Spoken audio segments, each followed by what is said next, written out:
Saber como é que foi esta terça-feira no mercado com o sócio-gestor da Mauá Secular Investimentos, o Otávio Facuri. Otávio, boa tarde. Boa tarde, Leandro. Como vai? Tudo bem? Tudo bem. Como é que foi o mercado nessa terça-feira?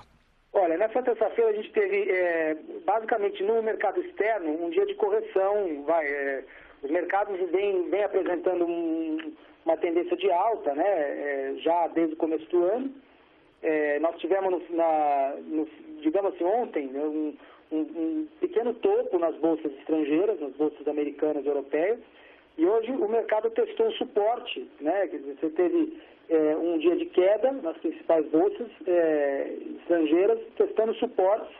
Na verdade, por trás desse movimento, teve algumas notícias aí que provavelmente o acordo de renegociação com os credores privados da Grécia estaria sendo rediscutido, e uma outra notícia que Portugal possivelmente estaria precisando de um novo pacote de ajuda do FMI ou da União Europeia em função da necessidade de rolagem e da má performance econômica e fiscal do país, necessitando assim que fosse lhe dado um outro pacote de ajuda. Isso, o mercado ficou receoso hoje com essas notícias e apresentou um comportamento de correção das altas recentes. No mercado local, a gente continua vendo dados mais fracos assim, de atividade no Brasil. Teve aí um número de CAGED, né, de geração de empregos, ou na verdade, número de diminuição de empregos um pouco maior do que esperado para essa sazonalidade dele, porém, isso suporta, então, a visão de que o Banco Central continua agindo corretamente ao antecipar uma desaceleração da economia, cortando juros, né? E o câmbio, hoje ele foi o primeiro dia de alta, depois de 6, 7 dias de queda, porém a alta já foi revertida e o mercado está fechando estável em relação a ontem.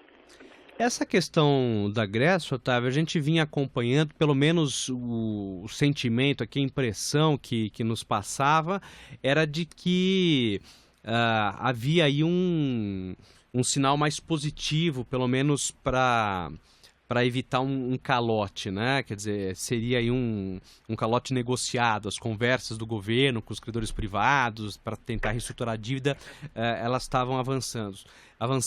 Hoje ficou uma impressão diferente de que essas negociações, essa reestruturação está meio emperrada, e a própria Standard & Poor's disse que o país deve declarar um calote, né? Exatamente. Na verdade, assim, o que já estava na conta do mercado era num calote de no mínimo 50% do montante das dívidas, né?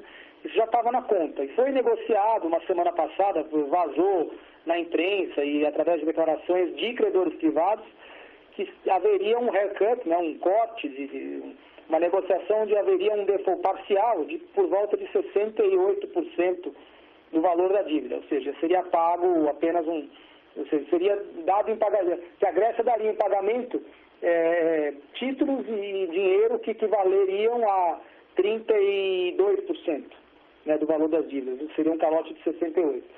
E isso, na semana passada, essa notícia saiu, o mercado até pensou que isso fosse definitivo, ficou animado, e hoje que parece que os credores privados não bateram o martelo, não entraram em acordo, que na verdade você tem uma boa parte de quem hoje segura a dívida da Grécia são organismos multilaterais, como a FMI e o Banco Central Europeu. E eles não estariam sendo afetados pelo calote, sim, os credores privados. Agora, se os credores privados não aceitam isso voluntariamente, as agências de risco são obrigadas a declarar o default, né? E é o que vai acontecer, a não ser que haja um acordo onde todos os credores assinam, dizendo que eles aceitam não receber, mesmo com o FMI e o Banco Central Europeu recebendo, né? Ou seja, não sendo eles tomarem a moratória, sendo que outros credores que têm provavelmente títulos iguais a eles, como o FMI tem e como o Banco Central Europeu tem, não estariam entrando não estariam sofrendo calote. E eu acho que pode ter muitos credores privados que não aceitam. Olha, se eu não vou receber, por que tal organismo vai, né? Acho que é isso. As agências, elas são obrigadas, né, a fazer essa classificação, Otávio, e dentro dessas classificações existem aí grau diferente de default ou tem um default seletivo? O que pode... Porque hoje ele é CC, né? O rating da Standard & Poor's para a Grécia, né? O que pode acontecer? Vai para um default abaixo disso?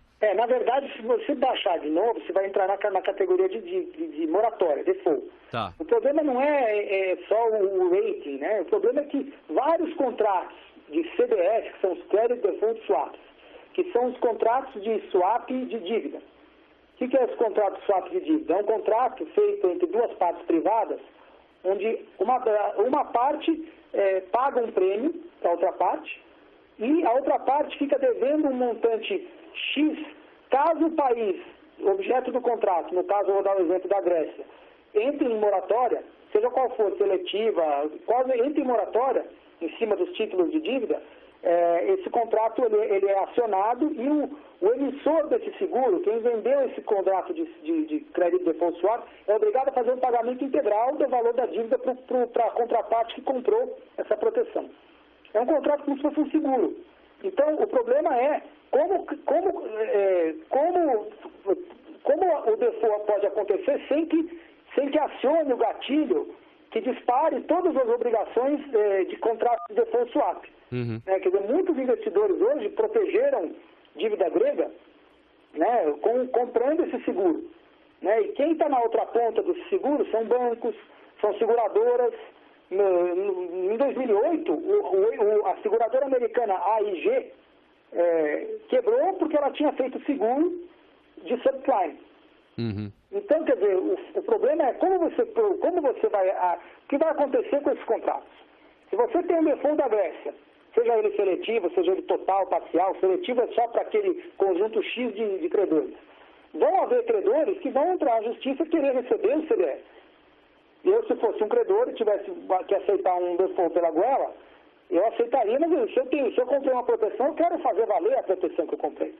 Então, o problema não é você classificar, não. O problema é o que vai acontecer com o mercado de crédito se a Grécia efetivamente fizer qualquer tipo de default, seja ele seletivo ou não.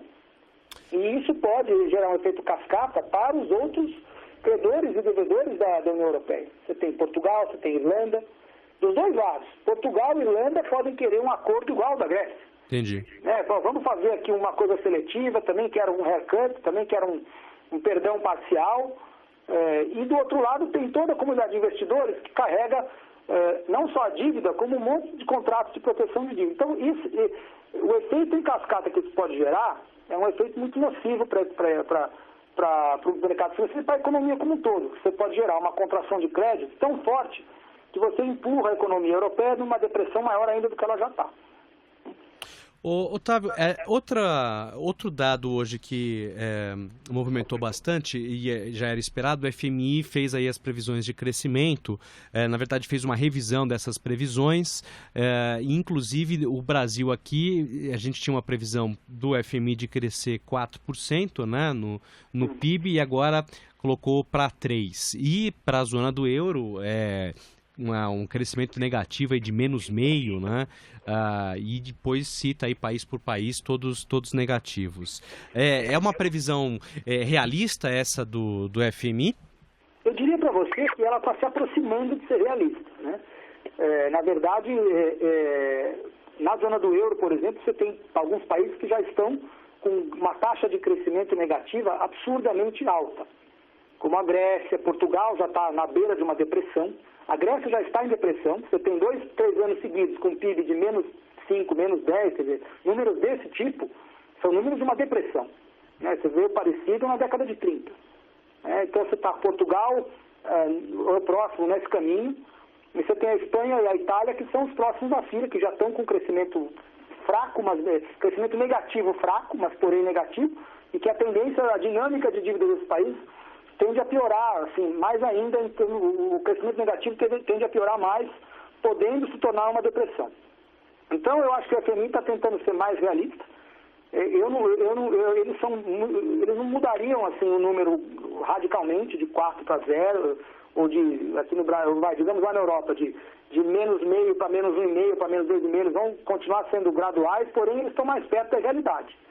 Eu vou até lembrar você que lá em 2007, quando começou a crise do subprime nos Estados Unidos, 2007, em agosto de 2007 começou, os dois fundos do Bear Stearns quebraram e teve um pequeno início de sell-off, pequeno início de correção, mas o problema do subprime foi descoberto pelo mercado em 2007 e ele ficou agudo em 2008. Em 2007, o FMI, na pessoa do economista que era o Olivier Blanchard, fez uma previsão de soft landing para os Estados Unidos. Fez uma previsão de, não vai haver recessão, vai ser um soft landing, vai ser um soft patch. Fez isso em uma previsão dessa em 2007, ou até no começo de 2008, se não me engano. 6 meses depois, os Estados Unidos teve o maior hard landing desde a Grande Depressão. Então, quer dizer, eu acho que eles já aprenderam que eles têm que ser mais realistas.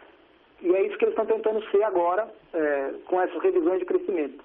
Ainda acho que a revisão do crescimento brasileiro ainda está otimista, na minha opinião. O Banco Central, aqui, ele continua baixando os juros, ele continua esperando uma contração maior da economia do que está sendo previsto. Porém, ele já tentando se antecipar isso, está baixando os juros. Muito bem, nós ouvimos o sócio-gestor da Mauá Secular Investimentos, o Otávio Facuri, conversando aqui com os ouvintes do Rico Dinheirinho. Obrigado pela análise, viu, Otávio? Uma boa tarde. Boa tarde, Leandro. Tudo de bom.